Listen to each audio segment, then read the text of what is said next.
YouTube, I'm Matt, and I'm going to be reacting to comedians and comedy sketches I've never seen before. This time around, I'm going to be reacting to Jimmy Carr. I have heard of Jimmy Carr and I've seen him on the TV here and there, but I've never seen any of his live work, so I've no idea how funny he is.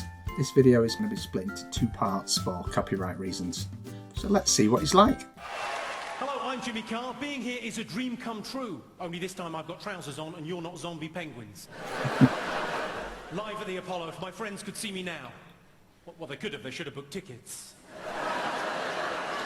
This show is, of course, for the BBC, who have been accused of misleading viewers. I can tell you that is nonsense. And it's great to be able to tell you that live from Vegas.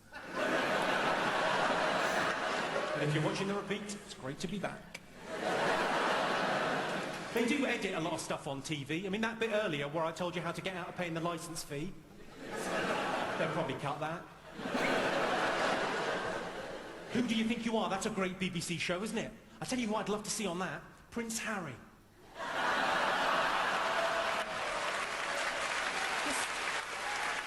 What? I'd just be interested in knowing what his background's like. I've got a friend whose nickname is Shagger. You might think that's quite cool, but she doesn't like it.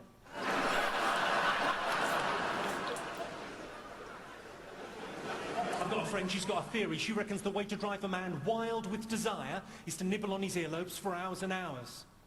I think it's bollocks.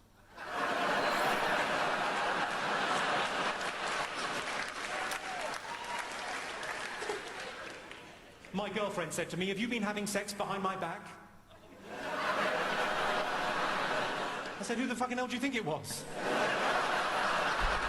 And another thing, it wouldn't kill you to look round once in a while. Check how I'm doing.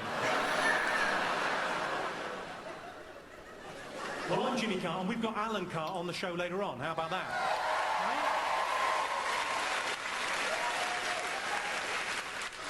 I keep on getting mistaken for Alan Carr, so what I've done is I've stopped sucking men off.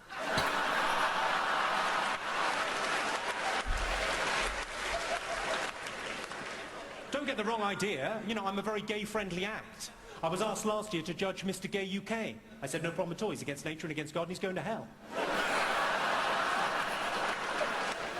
Right, who have we got in the audience this evening? We've got Nikki Hamilton-Jones is in. Hello. I've seen your show. Yours is the one where you get ladies naked and then they cry. We've all been there. For me, that's a very successful Friday night out. Have we got James Morrison? Is James Morrison in the house? Where's he? Can't believe it. Hello, James. How are you? An amazing musician, especially if you find James Blunt a bit rocky.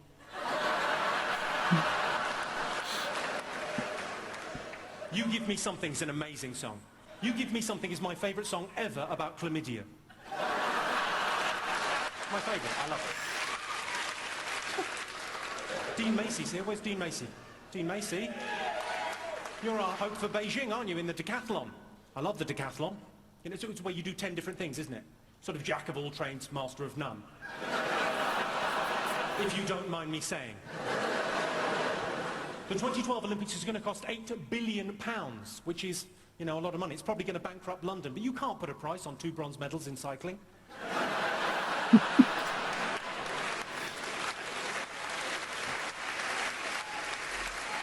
Incidentally, ladies and gentlemen, the highest speed ever achieved on a bicycle was done by a British man, 166 miles per hour on a bike. It was recorded at a level crossing. £8 billion is a lot of money. I mean, for that kind of money, we could have another 3 weeks in Iraq. I don't have a stalker, but I do have a woman that sends me pants in the post. Thanks, Mum. People ask me how I relax, so I tell them. I put Smarties tubes onto cats' legs to make them walk like a robot.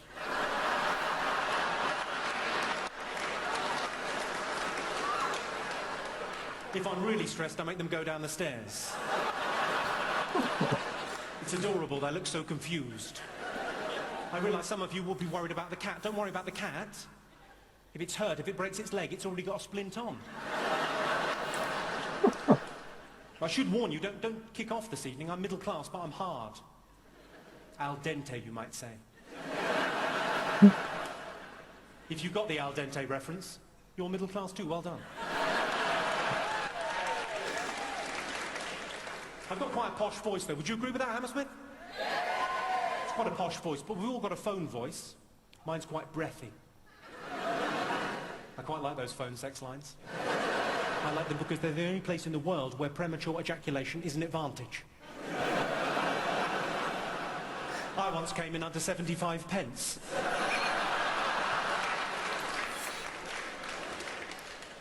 Sorry, I can see you down there. You're quite a young man just starting off in life. You might not have the money to be wasting on those expensive sex phone lines. What I would recommend to you is NHS Direct. It's a free call. They're all wearing nurses' outfits. And they're bound by law to listen to you talk about your swelling.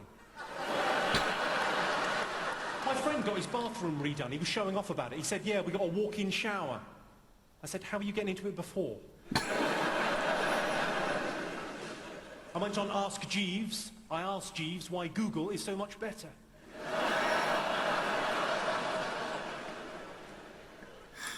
I used to buy lottery tickets every week until I realised you can watch it on TV for nothing.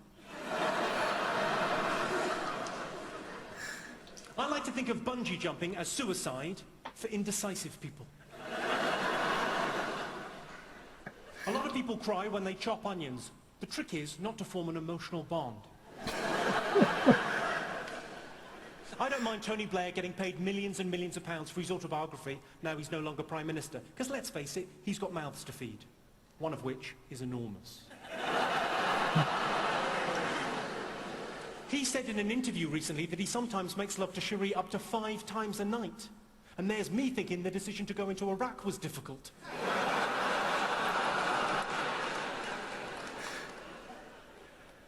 When I was at school, I had a friend called Russell. Well, I say he was a friend, he was actually someone that just came and sat next to me on the first day of school when we were 5 and continued to hang around for the next 15 years. Just inviting himself along to everything and kind of being there. We've all got one of those, haven't we? If you're thinking, I haven't, it's you. And I'm not proud of this, but it happened, you know. We were at a party, we were a little bit drunk. He was very drunk, he passed out. And myself and another friend, we shaved off his eyebrows. He was really surprised. But you couldn't tell.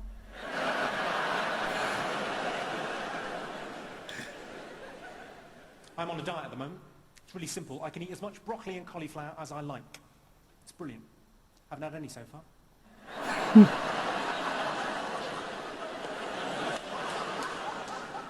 My girlfriend bought a bread maker. Has anyone here got a bread maker? My girlfriend bought a bread maker, £500. Great. I mean, we live next door to a 24/7 convenience store.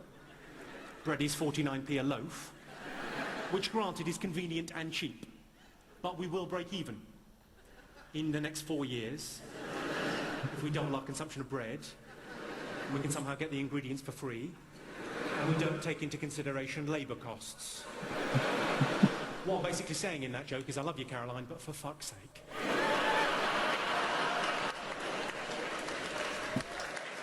As I said earlier, for copyright reasons, I'm going to have to stop it there, and there'll be a link in the description below and a link at the end of the video to get to part 2 of this reaction.